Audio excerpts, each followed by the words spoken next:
Good morning all, and welcome to this UK-India Business Council webinar on building and training your team in India with Ojas Brenston. My name is Siddharth Mukne. I'm a business advisor at the UK-India Business Council based in London, and I'll be moderating this session. Building and then training a new team from scratch can be challenging for UK companies entering an emerging market as large and diverse as India for the first time.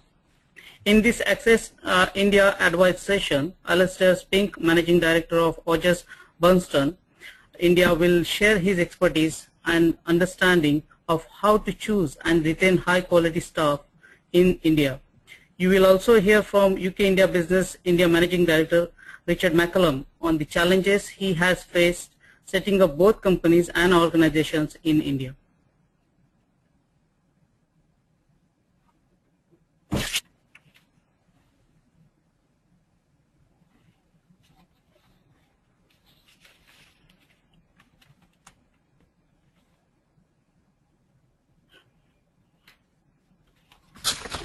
Before we begin, I would like to familiarize you with the toolbox on the right-hand side of your screens.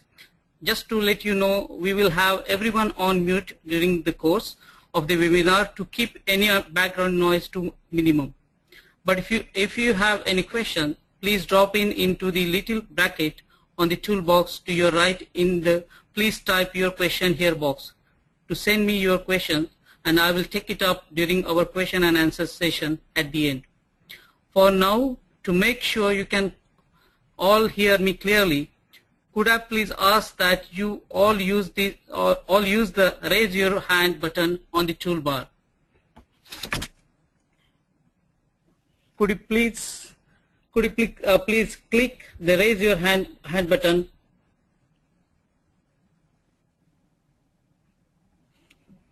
Okay, thank you.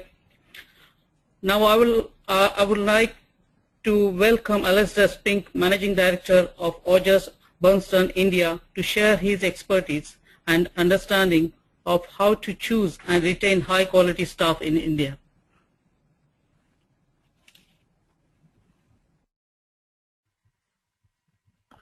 Thank you very much, Siddharth. So I've been asked to give an overview based on sort of three key themes. So I'll cover firstly the overview of recruitment practices in India in general and at different levels. Then I'll touch on ways to train and retain staff in India and also the importance of that. And then I'll give some reflections on some of the challenges of doing business in India. I think this is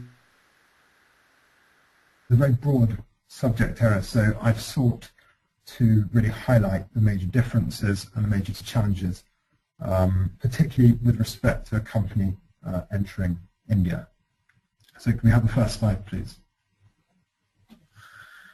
So market overview. The first thing just to consider when you're setting up in India and when you're looking to recruit a team, regardless of the level, is try and understand the market. Firstly, India is a huge country, 1.2 billion people, and therefore, rather than seeing India as one country, it's important to try and understand the cultural differences that go with the regions. The different regions have different work cultures, clearly different languages, although for professionals, English is the first language of the workplace. And also there are cultural differences as well. The second thing is it's important to understand when you're recruiting in India, because of where you may be selecting your staff from, as to company and working culture. There's a big distinction in terms of professional business culture between domestic Indian companies, which of course make up about 85% of the professional workforce, and international or multinational companies. Indian businesses have traditionally been quite insular and not as sort of internationally expansive as multinationals, with the exception of companies like Tata. So therefore, they still have quite an Indian business culture. They can be very hierarchical in nature. Decision-making quite often is only made at the very top of companies. And therefore, when you hire people from Indian companies, you can find them less willing to take risk and take initiative.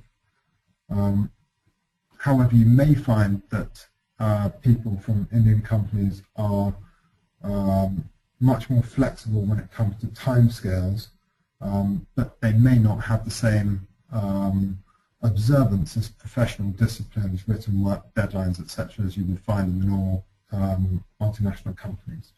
The third really important factor to understand about India is the training and education that the people that you hire, your workforce at all levels will have gone through.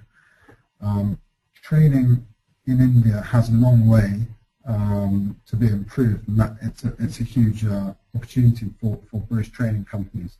And in terms of education, although literacy is very high, the number of top quality educational institutions in India is quite low. No Indian universities appear in the top 200 universities in the world. And there is a big question mark over the employability of graduates coming out of Indian universities. The next point is recruitment practices at the three key levels. So I just tried to touch on these. This is a very big subject here, but the methodologies and all the tools for recruiting in India are all employed just as they would be in the UK. The recruitment industry is quite mature in India. It's quite sophisticated. At entry level, for professional services firms, campus hiring is the norm. And also published walk-in interviews are very common as well. Just to add to that, recruitment process outsourcing in India is a very mature sector. So between campus hiring, published walk-in interviews, and recruitment process outsourcing, those are the three key ways that that graduates are hired into companies in India. At middle management level, middle management are mostly hired through recruitment agencies, and there's a number of UK recruitment agencies operating in India, but the lion's share of this is handled by Indian professional recruitment agencies focused on specific functions such as IT, HR, and finance. Internal recruitment teams are becoming increasingly common, particularly in large multinationals and in large Indian companies. These teams are focused on accessing talent, normally through the internet, through LinkedIn. And then the use of online portals is very common. There are a number of notable ones such as Naukri.com, Monster, which is obviously a global tool, and also Shine.com. At executive level, you will find all of the executive search consultancies that you would find in the UK or in Europe or elsewhere. And at the very senior level, most of the executive level jobs are handled by these companies. At senior level -1, then you've got a number of Indian search firms who will act on both a retained and non-retained basis.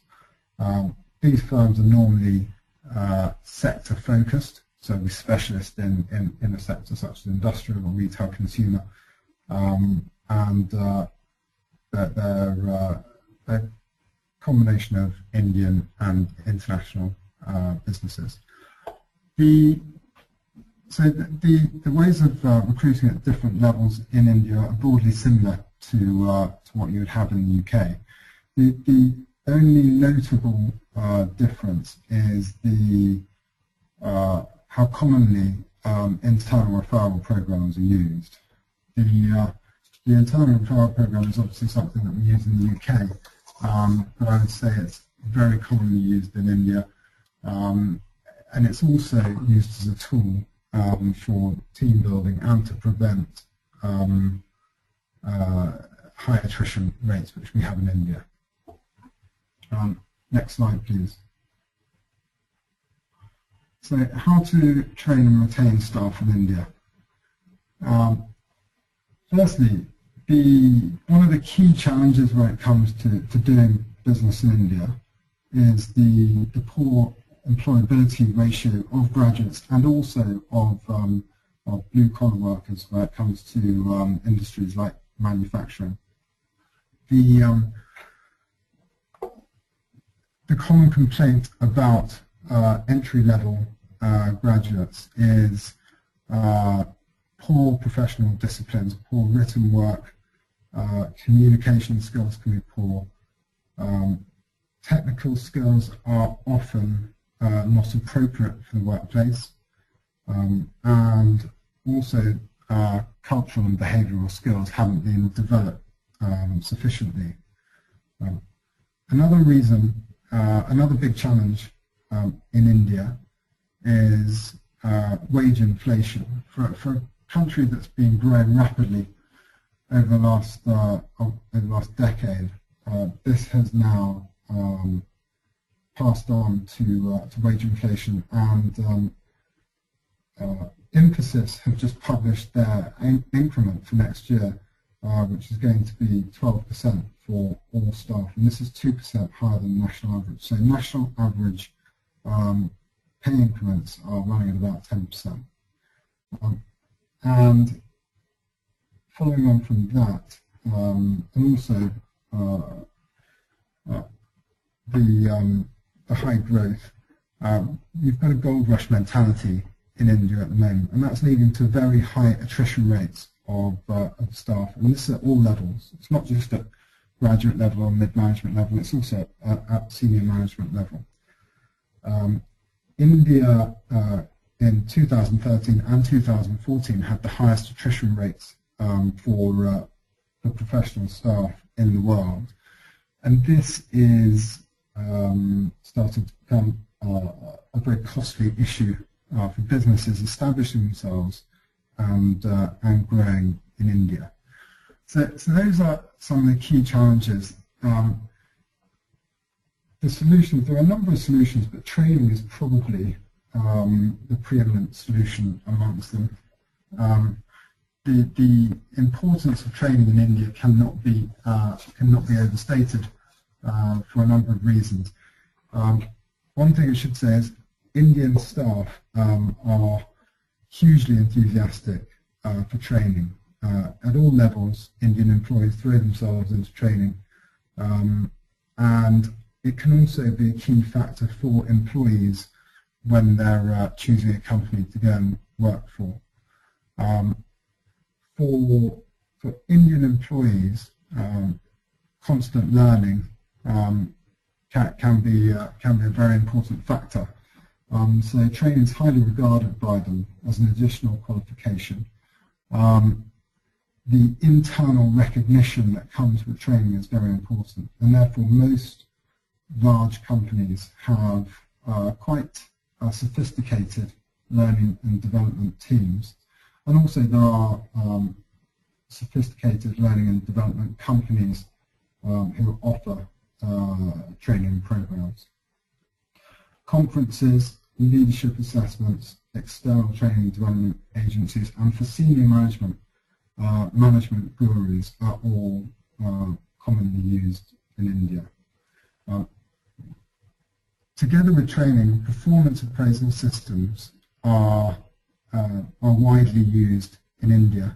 The Indian culture is one that can make conflict in the workplace difficult, and therefore having a very professional and objective appraisal system can be invaluable for a company if it wants to try and identify in an objective way where staff need to be improved, and then attach that to annual training. The Indian workforce workplace can be a very hierarchical culture. Indian companies are very good at creating different layers in the structure in order to give quite constant progression to staff, rather than asking staff to wait a long time until the next promotion. And as a retention tool, that works very well to keep staff feeling that they're progressing through an organisation. That can stop people from looking around for the next role. In terms of remuneration, I've already talked about the issue around wage inflation and increments. It's highly advisable to have a sophisticated remuneration structure that has some sort of retention element in the salary, annual bonus schemes or long-term incentives. And the Indian company culture is also highly values in the workplace as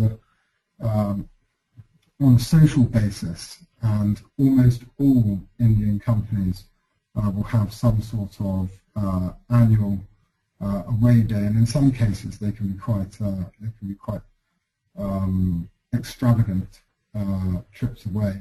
At Odgers Burnton, we do a monthly social. We also do a 6-monthly team get-together and an annual trip away. All of these things put in place will retain staff as they become more comfortable in the sort of social environment of work, which is very important in the high attrition work culture of India. Next slide, please. So, key inputs for doing business in India. So, India as an employment destination, it's a very challenging environment, much higher attrition than you'd be used to in the UK, high wage inflation, and a very different working culture. So it's very important to understand how to identify and then how to retain top talent. In terms of identification, we've already talked about education. It's very important to assess the educational pedigree of your workforce as you're hiring them, as your candidates as you're hiring them, and also assess the professional pedigree. There's a huge gap between the mid-quality education environments, the mid-quality Indian companies and the top. So it's very important to understand where you're hiring people from. Second, I would advise over-assessing when you're going through the interview process at any level when you're recruiting in India. And obviously assessment tools can include interviews, they can include technical tests which are highly advisable, and they can also include psychometrics. All of these are normal in the Indian workplace, and because we're trying to compensate in some cases for some shortcomings in the Indian education system, these are all advisable. Be sensitive to local dynamics. I think it's important, if you're building a team, to understand where you're building it and what the work culture is there, and make allowances for it. Again, be sensitive to the local dynamics of education. Try and assess potential through an interview process rather than possible current ability, because you may expect a graduate to produce good written work, but because of the educational shortcomings they may not, so therefore you've got to assess their potential to get where you want them to get to. And then again, working culture, it's important to understand where people have come from, because there may be a mismatch between the work culture that you expect and what they're used to. So it's going to take some time to mentor people into that. And implement an anti-attrition strategy. Look for job hoppers through the recruitment process and try and avoid recruiting job hoppers because obviously the chances of them moving on much higher. Don't play the counter offers game. Have structured salary reviews on an annual basis. You'll find people may go out looking for other jobs to get offers and then try and use those to negotiate a higher salary for themselves. It's quite common in India. You need to have very clear HR processes to stop that. And training, group recognition, very important as well. Okay, thank you very much.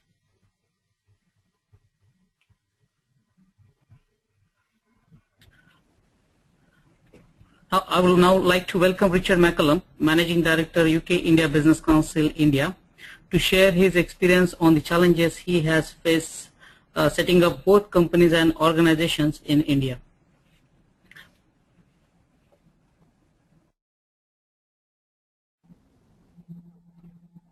Thank you, Sid. By way of background, I came to India in 2005 to manage North India operations for Cathay Pacific, then a team of 35 people. In 2007, I founded Flying Fox, a British-owned adventure tourism company based in Delhi. I was one of 2 co-founders. Today, the company has about 30 staff in 4 locations in North India. In 2013, I joined the UK India Business Council in Gurgaon to build the India operation. I was the 3rd hire. Today, we have 20 staff in Gurgaon, Bangalore and Mumbai. My experience has been in 2 service sectors, tourism and consulting, and the companies I've built have been small, with turnover ranging from 500,000 to about £3.5 million. In both organizations, I've made plenty of mistakes, learned through experience, and in retrospect, I realize I should have taken more advice, both mentoring and professional. Finding objective guidance is not easy on this subject. If you Google building your team in India, you tend to get a lot of links to fantasy cricket and the IPL. So, I would advise anyone considering entering the market and building a team here to talk to people who've been through this. There are UK business people in the market who are more than happy to share their experience. UKIBC can put you in touch with this community, and we have in-house expertise for more in-depth support. I'll keep this short so we can give as much time as possible for QA to Alistair, our expert today. Next slide, please. I've divided this talk into 3 parts: finding the right people, retaining the right people, and building a cohesive team. Next slide, please.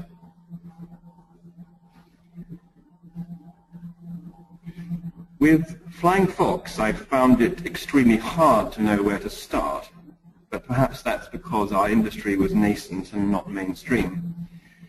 At UKIBC, the industry was more established, but still, you need the right recruitment partner. Personally, I've never had any success with online recruitment portals. An online job placement in India yields thousands of replies of very variable quality. We use recruitment agencies who search for us according to bespoke requirements. I'd urge those looking at India to do the same. And I'm not just saying this because Alistair is also on the webinar. When it comes to finding the right people, the first thing to bear in mind, I find, is to be clear with candidates about your business cycle. Working in a new team, and probably a small one, has challenges quite different from slotting into a larger, more established firm. it's important to align candidates' expectations with yours from the start. Don't oversell what you're offering. Secondly, I would advise you to be ready to adapt during the hiring process. This doesn't mean you find jobs for people you're impressed by, but you do keep your staffing model supple. Remember, you're looking for the right combination, the right team, not just a group of highly talented individuals. Of course, you need people with strong local knowledge, geographically relevant knowledge, that is, because India is a highly diverse federation of 29 states. But you may decide to implant people from the UK as expatriates. This is a good way to build a bridge between the UK and India teams, to transmit standards and processes from parent to subsidiary, and transmit back indigenous learning to HQ. But, and I can say this, having employed lots of them, there are many considerations: cost, family, cultural, visas, housing, schooling, as well as managing the dynamic between the expatriate and the local staff, which is not always straightforward. Next slide, please.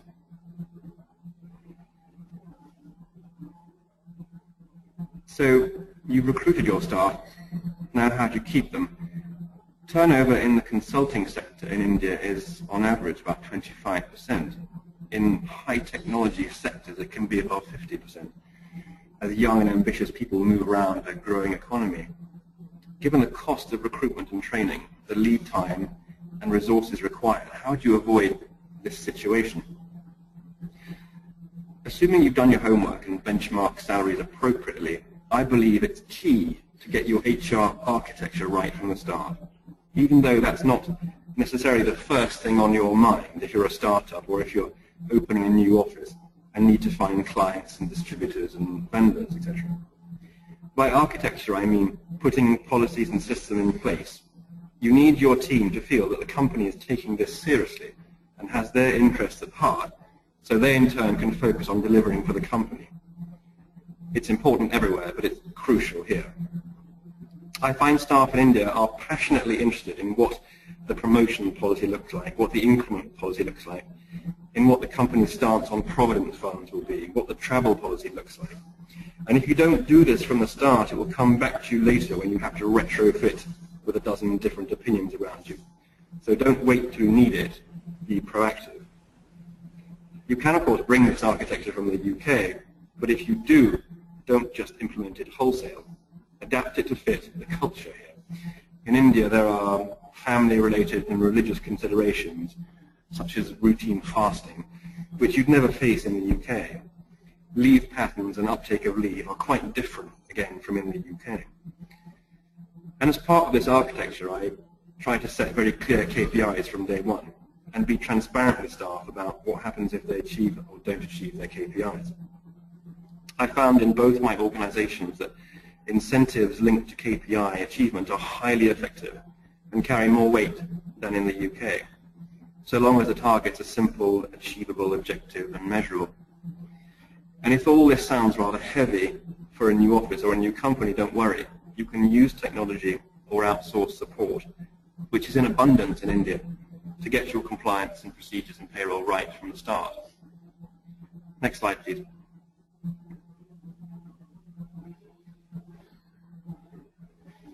I mentioned how important it was to get your HR policies right. Now I think to build a cohesive team, you have to apply them consistently and transparently. Stick to your performance management cycle. Don't promise the earth and then not deliver, which is easy to do, frankly, once you're up against the clock at the year end with lots of other things to do. As you scale up, adding new people, especially in senior roles, can be a real challenge. It can be a challenge to integrate new people into what I call the pioneers group culture. There can be a tendency here for the new and old staff to form rather unhealthy groups. This is where you might consider getting the earlier staff to mentor new staff or work together in small sub-teams on non-work related activities to help gel the new and the existing people. Another challenge is that in a small team, until it's fully resourced, it's easy for work to spread beyond JDs. People here have an amazing capacity to work long hours and accept new tasks. which is helpful in the short term, but damaging for their sanity and the team's cohesiveness in the long term. We try to encourage feedback loops, but you must recognize this doesn't come naturally in India. Traditionally, Indian organizations, as Alistair said, can be very hierarchical, which isn't useful in a new or small office. We try to give staff access to senior management. We find skip-level meetings where my staff can talk to my boss on a periodic basis to be an effective tool for constructive feedback and improvement. Also, giving staff access to senior people so they can convey the bird's eye view of the company goes a long way in India. And if you do take feedback from staff, act on it. I found staff in India find it very empowering to know that management is taking their suggestions seriously. Finally, staff recognition, even with modest rewards, is especially powerful in India. Relationship building is key. Off-sites, as Alistair said, are hugely appreciated, and small gifts and prizes to acknowledge performance go a very long way here. Of course, it's worth bearing in mind that you won't get it all right. Some people won't fit or won't perform. There will be days when building your team seems a real struggle.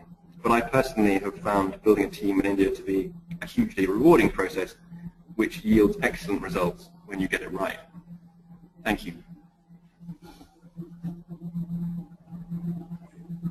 Thank you, Alistair and Richard, for your insightful presentation. We have a few questions for our speaker, and I will try to go through a few of these. The first question is from Elizabeth, Leeds University. This is related to Indian student returning to India after completing graduation in UK. So there are 4 questions which are linked to each other.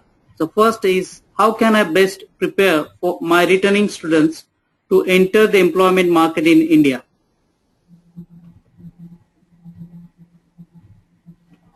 Okay, would you like me to take that, Siddharth? Yeah, that's fine. Absolutely. Thanks, Alistair. Okay. Right, it's a very interesting question, and I would say the first thing to bear in mind is that you can give them a real advantage over other students in returning to India and to the workforce if you give them preparation. So there's a number of things I would probably focus on. Very few Indian students coming out of universities at graduate level have had interviewing preparation. So that's the number one, I would say. Prepare them for the interview process and also go through test interviews with them so they learn how to communicate in interviews. Number 2, I've noticed as an employer, as well as a headhunter in India, that the quality of written work is not what I'm used to in the UK or when I was running our Middle East business in Dubai. So I would say that's a second very easy but quite important support tool that you could give to your students, and I'm sure that Leeds University does that anyway. That will set people apart. The third thing, if there's any opportunity to give students some sort of exposure to a workforce, so that they can get some exposure to people who are working, who may be more senior to them, so they can understand what working disciplines are, how to behave in the workforce, then that's a third really useful preparatory step for any students coming back to India. Now, if the question was also pointed towards how can you help them to get into interviews, now that's a different question. But what I would say, just answering that one very quickly, is the major companies in India, and they're very easily listed, very accessible, will all have graduate recruitment departments. Now, India is a very web-savvy, web-enabled country, so all of these people will be on LinkedIn. And if you want to help students to get through a milk round, graduate entry from Leeds, then I would be accessing the heads of these graduate recruitment departments within the large Indian companies. Thank you, Alistair. There is another question is, where is the best place to benchmark professional salaries? Right. Where is the best place? The Hay Group is one that everybody knows globally, and Hay is a very large and sophisticated and high-quality organisation in India.